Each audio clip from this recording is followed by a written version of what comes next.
हनुमान ज्ञान गुण सागर जय कपीश तिहु लोक उजागर रामदूता तुलित আমার কিন্তু রাম মন্দিরটি কিন্তু সত্যি খুব সুন্দর লাগলো এবং এই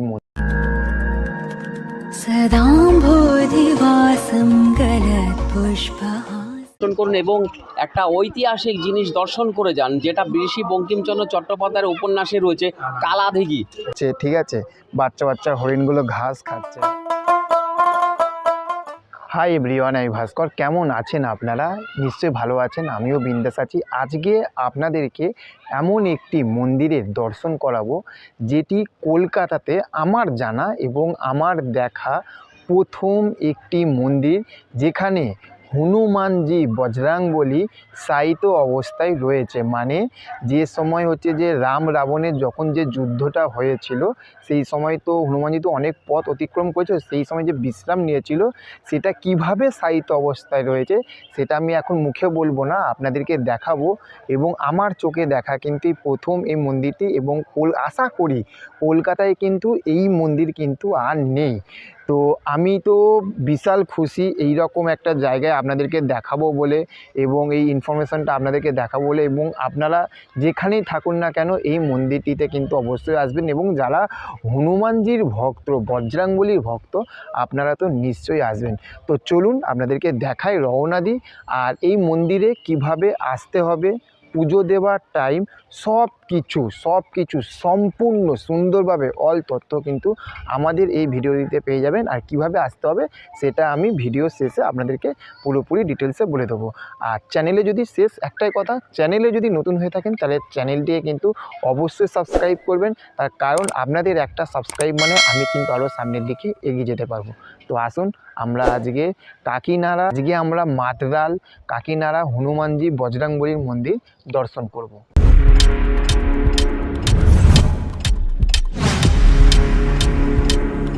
আচ্ছা, টোটো আমাদেরকে ঠিক এখানটায় নামিয়ে দিল। নামিয়ে দিতে ঠিক দেখুন আমরা একদম পুরো মন্দিরের সামনেই আছি, এবং এই মন্দিরটির সামনে খুব সুন্দরভাবে কিন্তু লেখা রয়েছে মাতরাল হনুমান মন্দির, আপনাকে স্বাগতম জানাই। এবং এত নিচের লেখাটা আমার দারুণ লেগেছে, যে নানা ধর্মের নানা রং, মুশকিল আসান বজরং, এটা ব্যাপক লেগেছে। তো আসুন এবার আমরা মন্দিরের ভিতরে যাই। আসুন এইবার আপনাদেরকে দেখিয়ে দেবো যে এইখানে পুজো দেওয়ার জন্য ডালা কত টাকা থাকতে শুরু হয়। নমস্কার, এটা মাতরাল হনুমান মন্দির। এই মন্দিরের আমি একজন দোকানদার, আমার নাম সুশীল হালদার। এইবার কিভাবে কি পুজো টুজো হয়, কি জিনিসের দাম, সেটা আমি আপনাদেরকে বিস্তারভাবে বলছি। এই হলো আমাদেরকে পুজোর জিনিস। এর মধ্যে আছে একটা সিঁদুর, ধূপ, মোম, কর্পূর, দেশলাই। এই জিনিসটা আপনি পাবেন পুজোতে। তার সঙ্গে আলাদাভাবে একটা মালা কিনতে হয়, এই মালা লাগে। তার সঙ্গে আর আপনি মিষ্টি আপনার পরিমাণ মতন, প্রয়োজন মতন আপনি মিষ্টি দিতে পারেন। এখানে কোনো বাধ্যবাধকতা নেই যে এত নিতে হবে এত নিতে হবে, আপনি আপনার প্রয়োজন মতন নিতে পারেন। তবে এই মিষ্টিটা একটা প্যাকেট আছে, এই প্যাকেটটার মধ্যে 12 পিস লাড্ডু থাকে। এই 12 পিস লাড্ডুর দাম আপনার পড়বে 60 টাকা। প্যাকেটটা আমি খুলে দেখাই আপনাদেরকে। এই যে পুরো সম্পূর্ণ প্যাকেট, এবং এটা পুরো ফ্রেশ তাজা হয়। আমাদের এখানে কোনো বাসি জিনিস থাকে না। এই পুরো প্যাকেটটা আপনি যদি নেন তাহলে প্যাকেটের দাম 60 টাকা। তাহলে আপনি এরকম এই ডালার মধ্যে এইভাবে সাজিয়ে নেবেন। তার সঙ্গে আপনি আলাদাভাবে এরকম একটা চূর্ণি নিতে পারেন, একটা বজরংবলী এই ধাগা নিতে পারেন, ঠিক আছে? এই সমস্ত আপনি নিতে পারেন। এটা আপনি আপনার প্রয়োজন মতো, এখানে কোনো রকমের বাধ্যবাধকতা নেই যে এত নিতে হবে। আচ্ছা, এইখানে আপনি কিভাবে আসবেন? আপনি যদি শিয়ালদা থেকে ট্রেন ধরেন তাহলে সোজা কাকিনাড়া স্টেশনে আসবেন। স্টেশনে ব্রিজের উপরে টোটো থাকে, টোটো সোজা আপনাকে হনুমান মন্দিরে নিয়ে আসবে। আর যদি আপনি কৃষ্ণনগর লাইন থেকে আসেন তাহলে সোজা আপনি নৈহাটিতে আসবেন। নৈহাটি থেকে নেমে ওখান থেকে টোটো বা অটো ধরে আপনি সোজা হনুমান মন্দিরে আসতে পারেন। এটা হলো পথ নির্দেশ। আচ্ছা, এখানে পুজোর সময়সীমা হলো সকাল 7টা থেকে আমাদের পুজো পাঠ শুরু হয়, দুপুর 2টো পর্যন্ত পুজো পাঠ চলে। 2 ঘন্টা পণ্ডিতজি বিশ্রাম থাকে, তারপর 4টে থেকে 9টা পর্যন্ত। কিন্তু সারাদিন জন্য মন্দির খোলা থাকে, মন্দির কখনোই বন্ধ হয় না। এই একটা দিক গেল। আর শনি আর মঙ্গলবারের ক্ষেত্রে সারা দিন ভরে পুজো পাঠ হয় এবং এখানে মন্দির খোলা থাকে। আর এখানে একটা বজরংবলী ভোগের ব্যবস্থা আছে, যেটা আপনার প্রত্যেক শনি মঙ্গলবারে বজরংবলীর ভোগের ব্যবস্থা আছে। সেটা আপনার ভোগটা দেওয়া হয়। দুপুর 1:30 থেকে খাওয়া দাওয়া শুরু হয়। এখানে আপনার পার্সোনালভাবে ফ্যামিলি নিয়ে খাওয়া দাওয়া করতে পারেন, অথবা পার্সেল আপনি নিয়ে যেতে পারেন। তার জন্য আপনার মূল্য দিতে হয় 51 টাকা, টিকিট কাটতে হয়, জন প্রতি 51 টাকা টিকিট। ভেতরে আরও অনেক মন্দির আছে, যেমন ধরুন গণেশ মন্দির, রাধাকৃষ্ণ মন্দির, রাম সীতা মন্দির, আর শিব মন্দির, অন্নপূর্ণা মন্দির, মা কালী মন্দির। তবে সবথেকে আমাদের যেটা এই মন্দিরের যেটা পাওনা বা যেটা জানা, সে হলো গিয়ে বজরংবলী মন্দির। একটা ঐতিহাসিক জিনিস দর্শন করে যান, যেটা ঋষি বঙ্কিমচন্দ্র চট্টোপাধ্যায়ের উপন্যাসে রয়েছে, কালাদিঘি। এই কালাদিঘি আপনারা দর্শন করে যান। এই কালাদিঘিতে একটা সময়ে, বহু বছর আগে একটা সময় জোয়ার ভাটা হতো, যেটা আপনার হুগলি নদী, আমাদের হুগলি নদীর সঙ্গে একটা লিঙ্ক ছিল। সেই লিঙ্ক থেকে আপনার এইখানে নৌকা চলাচল করতো এবং জোয়ার ভাটা হতো। এবং এর লাগোয়া একটা খাল ছিল, যে খালটা আপনার মানে আমাদের কল্যাণী হাই রোড হয়েছে, ওর পাশ দিয়ে একটা খাল ছিল যেটাকে ইছাপুরের সঙ্গে মিলিত হয়েছে, ওখান থেকেও নৌকা চলাচল করতে। এর একটা বিশাল ইতিহাস আছে। এবং ঋষি বঙ্কিমচন্দ্র চট্টোপাধ্যায়, আপনারা আসলে জানতে পারবেন যে আমাদের শিব মন্দিরের পাশে একটা বটগাছ ছিল, সেখানে বসে উনি লেখাপড়া করেছেন, অনেক সময় কবিতা লিখেছেন, উপন্যাস লিখেছেন। এগুলো আপনারা যদি আসেন, তাহলে এই ঐতিহাসিক জিনিস আপনারা দর্শন করতে পারলে জানতে পারবেন। ধন্যবাদ। তাহলে আপনারা যখন আসবেন তখন কিন্তু এই দাদার দোকানে এসে আপনারা কিনবেন, এবং আমি সব কিছু ভিডিওর মধ্যে কার্ড এবং সম্পূর্ণ তথ্য কিন্তু আমি দোকানে দিয়ে দেবো। আর এবার আসুন, এবার হচ্ছে যে আমরা যে জিনিসগুলো দেখব, হনুমানজিকে, এবং হচ্ছে যেখানে গণেশ ঠাকুরের যে মন্দিরটি রয়েছে, মা অন্নপূর্ণার মন্দির যেগুলো রয়েছে, সেগুলো আস্তে আস্তে আপনাদেরকে সব কিছু দেখায়। এবং শিব মন্দির রয়েছে, হ্যাঁ, সেগুলো সব কিছু আপনাদেরকে আস্তে আস্তে করে দেখায়। এই হচ্ছে সিদ্ধিদাতা গণেশ মন্দির, এবং আপনারা দেখতেই পাচ্ছেন কত সুন্দর লাগছে। দেখুন,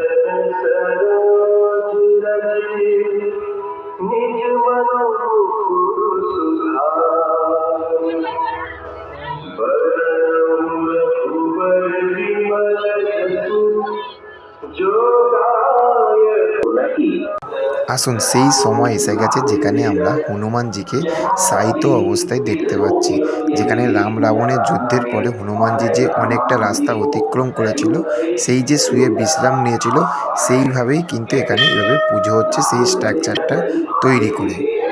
जय हनुमान ज्ञान गुण सागर जय कपीश तिहु लोक उजागर राम दूतातुलित बलधामा अंजनी पुत्र पवन सुत नामा महावीर विक्रम बजरंगी कुमति निवार सुमति के संगी कंचन वरण विराज सुबेसा। नमो विष्णु श्री विष्णु नारायण हरि नमो श्री हरि नमो श्री हरि नमो श्री हरि नमो रामाय रामचंद्राय भद्राय वेदसे रघुनाथाय नाथाय सीता प्रदये नमः नमः ओम हनुमते रुद्राक्षकाय नमो नमः। बोल सियावर रामचंद्र की, पवन सूत्र हनुमान की, मारुति नंदन की, केसरी नंदन की, भक्त सियानी की, जय जय श्री राम। तुलसी हाथ जोड़ दो। মাদ্রাল হনুমান শায়িত অবস্থায় রয়েছে, তোমাদেরকে তো দেখালাম। এবং তোমরা যখন এই মন্দিরতে আসবে, সেখানে তোমরা কিন্তু এইরকম একটা বাচ্চাদের জন্য পুরো একটা পার্ক, এত সুন্দর, অনেক রকম আমি দেখলাম যে চলার সব জিনিস রয়েছে। বাচ্চারা কিন্তু ভালো অ্যাক্টিভিটি কিন্তু এখানে করতে পারবে এবং খুব আনন্দ পাবে, কিন্তু একটা পার্কের মতন রয়েছে। এবং চলো তোমাদেরকে পুরো পার্কটা দেখায়। এবং এখানে কিন্তু আরও প্রচুর কিন্তু অনেক রকম মন্দির রয়েছে। তোমরা তো, তোমাদেরকে তো শোনালাম, এবং আমি তোমাদেরকে আরও ভালোভাবে দেখাবো। দেখতে পাচ্ছি এখানে যে আমাদের যে ছোটোবেলা আমরা যে স্লিপ টিলিপগুলো চড়তাম, সেরকম রয়েছে। এই পাশে দেখো, খুব আনন্দ পাবে এখানে। দেখো এদিকে যে হরিণের যে এগুলো রয়েছে, এগুলো রয়েছে, ঠিক আছে। বাচ্চা হরিণগুলো ঘাস খাচ্ছে, হ্যাঁ, দেখতে কিন্তু বেশ ভালো লাগছে কিন্তু, ঠিক আছে। এগুলো বেশ ব্যাপক লাগছে দেখতে, এবং জায়গাটা কিন্তু অনেক বড় কিন্তু জায়গাটা কিন্তু রয়েছে। এবং আমি তোমাদেরকে দেখাচ্ছি, দেখো। এবং এই পাশে কিন্তু দোলনাগুলো দেখতে পাচ্ছ, ঠিক আছে, দোলনা। আর তারই তো ওইদিকে তো কালা দিঘি, যেটাকে বা কালো দিঘি যাই বলবে না কেন, সেগুলো তোমরা তো দেখতেই পাচ্ছ। দেখো এদিকে দোলনা আছে, বাচ্চারা কিন্তু ভালো। এবং এই পাশে কিন্তু দেখো স্লিপ চড়ার মতন কিন্তু সব এগুলো কিন্তু রয়েছে। একটা ভালো ব্যাপক লেভেলের কিন্তু তোমরা কিন্তু, মানে বাচ্চারা যখন আসবে খুব আনন্দ পাবে। এবং এইখানে তো যে 10 ফুট একদম 10 ফুট নিচে মাটির নিচে তো হনুমানজি মন্দির দেখলে, এবার তোমাদেরকে আমি শিব মন্দির দেখাবো। তো প্রথমেই দেখো তোমাদেরকে শিব মন্দিরটা দেখাই। দেখো এই যে ওম নমঃ শিবায় শিব মন্দির, এবং শিব মন্দিরটির সামনে কিন্তু আমরা কিন্তু নন্দী মহারাজকে কিন্তু আমরা দেখতে পাচ্ছি। একদম বাবা মহাদেবের পাশে সবসময় যিনি থাকে একদম সামনেই রয়েছে। আর এই পাশে হচ্ছে এই যে ওম নমঃ শিবায় শিব মন্দির। তো আসে তোমাদেরকে শিব মন্দিরটি দেখায়।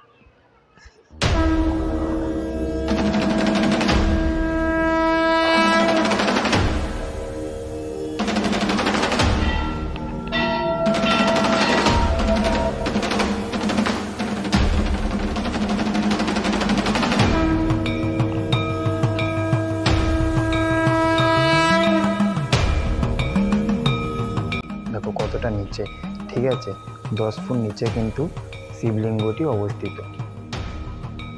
এবং মন্দিরের ধারে ধারে কিন্তু যে পিলিয়ারগুলো সেখানে কিন্তু একদম শিব ঠাকুরের যে মানে চিত্রগুলো, যে ছবি আঁকাগুলো সেগুলো কিন্তু রয়েছে, এবং দেখতে কিন্তু খুব ভালো লাগবে। দেখো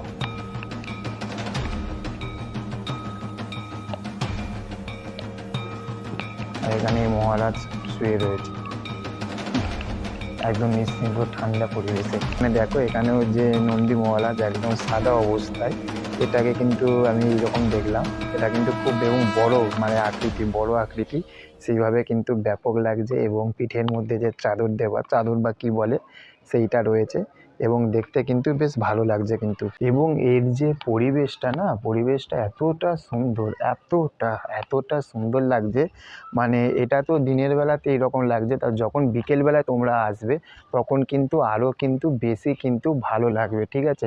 তার কারণ হচ্ছে তোমরা দেখতে পাচ্ছ চারপাশটা দেখো, পুরো একদম গাছ মানে গার্ডেন যাকে বলে, পুরো গার্ডেনভাবে কিন্তু পুরো তৈরি, কিন্তু চারদিকে যেখানেই তাকাবে সেখানেই কিন্তু পুরো প্রকৃতি।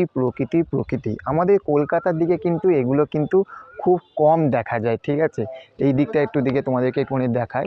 এটা এইবার তোমাদেরকে দেখাবো অন্নপূর্ণা মন্দির, ঠিক আছে। অন্নপূর্ণা মন্দিরে একদম ঢুকতে সামনে এরকম একটা আঁকা রয়েছে, এবং এই দেখো এই হচ্ছে অন্নপূর্ণা মন্দির। এবং এই মন্দিরটি তৈরি হচ্ছে, মধ্যিখানে বন্ধ হয়ে গেছিলো কিছু ফান্ডিংয়ের প্রবলেমের জন্য।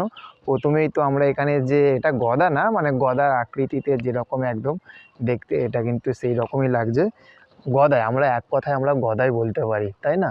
তো গদা, এবং যখন আমরা অন্নপূর্ণা মন্দিরটিতে আমরা যখন ঢুকবো, ঢোকার সামনেই কিন্তু একটি ঘন্টা রয়েছে, ঠিক আছে। তো চলো ঘন্টা বাজিয়ে আমরা আজকে এরপরে আমরা ঢুকবো অন্নপূর্ণা মন্দির। আসো।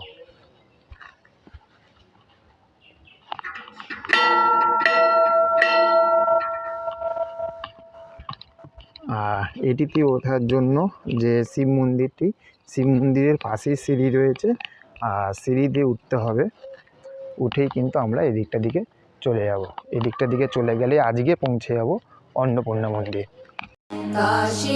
काशीपुराधीश्वरे भिक्षां देहि कृपावलम्बनकरे मातान्नपूर्णेश्वरे नानारत्नविचित्रभूषण काशीपुराधीश्वरे भिक्षां देहि कृपावलम्बन। আর এই হচ্ছে জয় শ্রীরাম, সত্যি। তো চলো এবার আমরা রাম মন্দিরের দিকে এগাই। জয় জয় শ্রীরাম। এবং দেখো রাম মন্দিরটি সামনে এদিকে দেখতে পাচ্ছ যে হনুমানজিকে,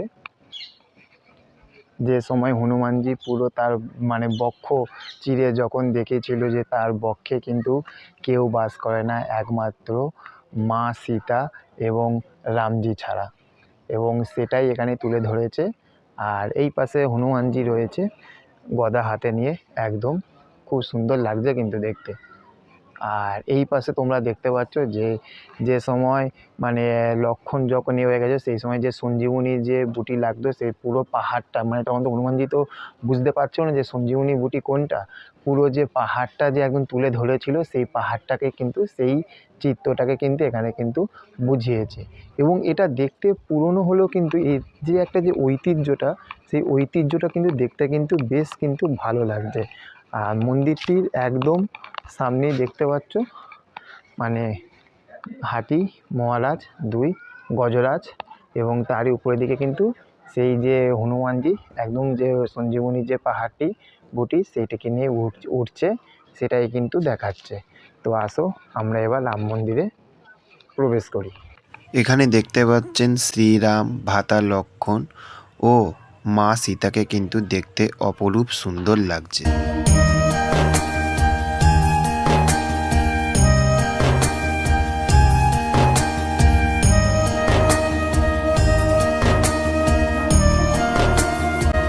মন্দিরটির পাশেই দেখতে পাচ্ছ যে গিরিধারী রাজ যে তার কেড়ে আঙুলের যে গোবর্ধন পর্বতটি তিনি ধরে রেখেছিল সেটি কিন্তু এখানে তুলে ধরেছে।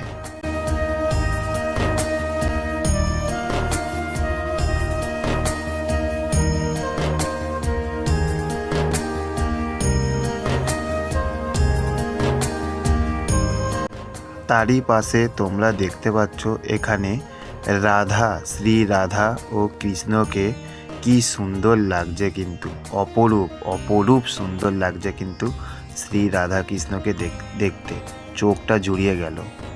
আমার কিন্তু রাম মন্দিরটি কিন্তু সত্যি খুব সুন্দর লাগলো এবং এই মন্দিরটির ভিতরে এত কিছু তোমাদেরকে দেখালাম এবং খুব সুন্দরভাবে ছোট্ট করে আঁকার মধ্যে, চিত্র আঁকার মধ্যে কিন্তু খুব সুন্দরভাবে কিন্তু এনারা কিন্তু বুঝিয়েছে এবং দেখতে কিন্তু খুব সুন্দর লাগছে। এবং এই মন্দিরটির পরিবেশ কিন্তু খুবই ঠান্ডা, এতটা শীতল, মানে বাইরে যেরকম রোদ আর তারই ভিতরে কিন্তু সত্যি পুরো একদম ঠান্ডা শীতল কিন্তু।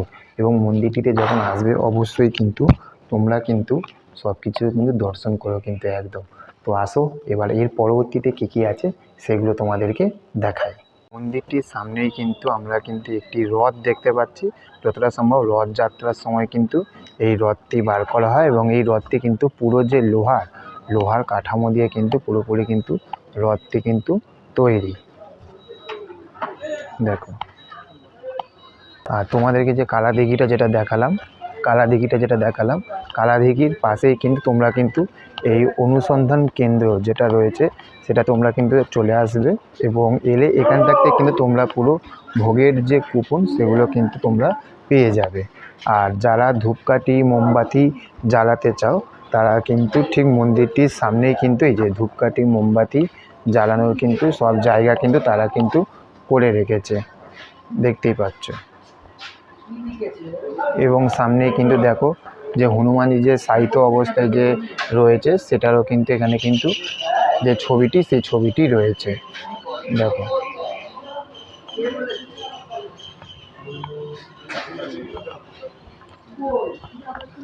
আর মন্দিরটির ধারে এইখানেও কিন্তু একটি গার্ডেন মতন কিন্তু পুরোপুরি কিন্তু তৈরি করা,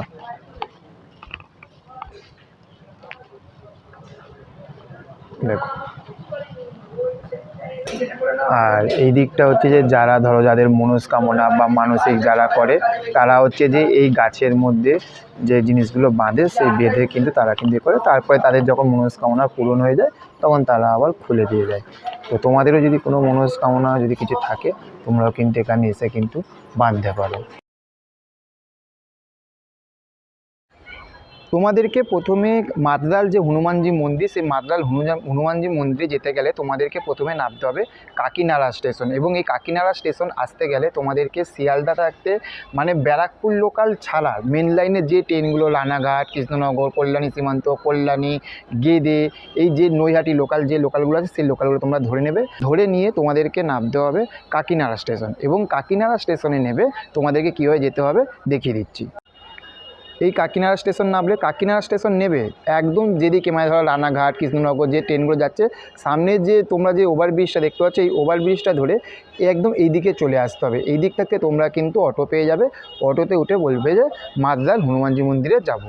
কেমন লাগলো তোমাদের কাকিনাড়ায় এই মাদলাল হনুমানজি মন্দির সেটা অবশ্যই কমেন্ট করে জানিও। আর চ্যানেলে যদি নতুন হয়ে থাকো চ্যানেলটিকে সাবস্ক্রাইব করে পাশে থাকা বেল আইকনটি কিন্তু প্রেস করতে ভুলো না।